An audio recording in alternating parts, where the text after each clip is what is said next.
Army అంటేనే చావు. No, army అంటే త్యాగం.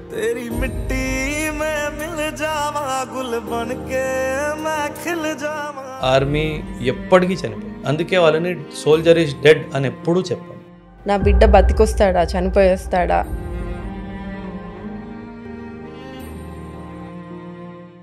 సరే, ఎందుకు ఇండియా మీద పాకిస్తాన్ దాడి చేస్తుంది? ఆయుధాలు ఇచ్చి టెర్రరిస్ట్గా ట్రైన్ చేసి ఐడియాలజికల్గా బ్రెయిన్ వాష్ చేసిన తర్వాత 30,000 మందికి అన్యాయం జరిగింది అని వాళ్ళకి అర్థమైతే, సో అసలు అమెరికా కూడా టెర్రరిస్ట్ కంట్రీ అంటారా?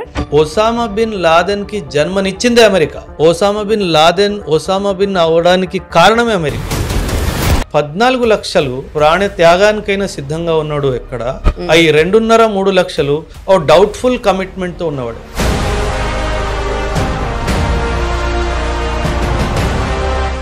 ఇండియా వైపు కన్నెత్తి చూస్తే గుడ్